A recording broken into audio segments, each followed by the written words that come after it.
The plaster cast collection at Slater Memorial Museum is our signature exhibition. This exhibition debuted when the museum first opened up in 1888, which means all of these casts are as old as the museum itself. One important thing to remember is that all of these casts you see are duplicates. They are not the original pieces, which means that each of these casts was made using piece molds taken from the original sculpture and then replicated into a perfect duplicate. When the museum was planning this exhibition, they worked with a gentleman named Edward Robinson from the Boston Museum of Fine Arts, who was responsible for selecting the original works of art to be cast and duplicated. And Mr. Robinson really selected the best of the best that you see. All of the casts around you represent some of the most well-known faces of Greco-Roman statuary. We have over 100 plaster casts in this exhibition. And you'll notice that when you walk through the galleries, you'll see that all of the casts are on different colored pedestals. The brown-colored pedestals mean that the cast is an early representation of Greek art.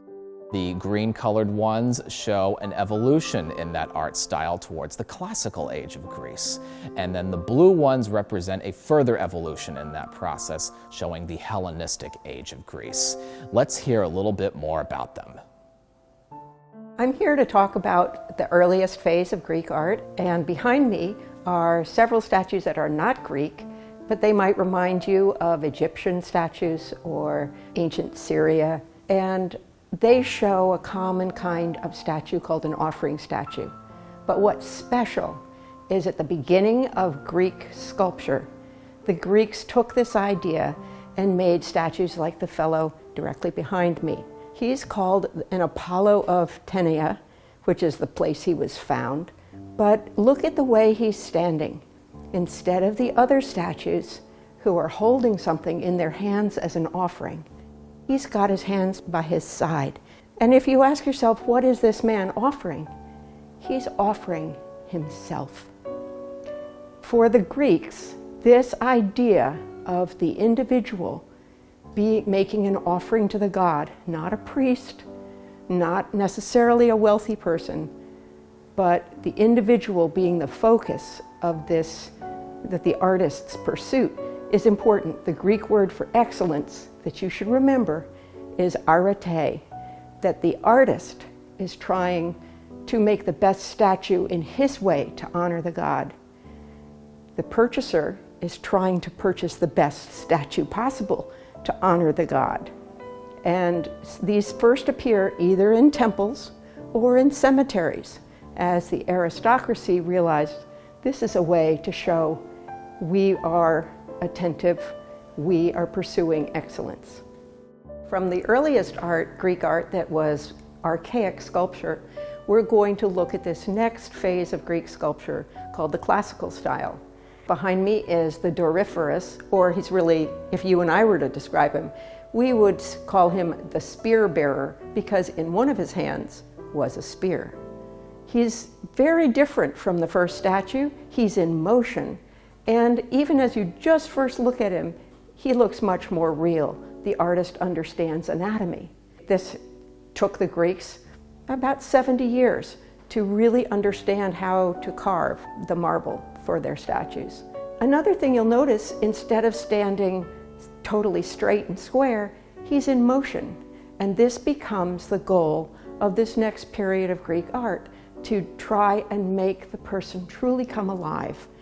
He's, instead of just an offering statue, he's an athlete or a young man getting ready for war. For the third statue that we're going to talk about today, I want to present to you the Layakawan as an example of Hellenistic art. One could talk about this statue for a very long time because not only its style, but also this specific statue had a tremendous influence through the ages. Hellenistic art is the period after classical, after people have mastered anatomy. And you might think, well then what? From mastering how to make a person look alive comes the great curiosity. how do you make the viewer think more about what's going on in the person's mind than just their body?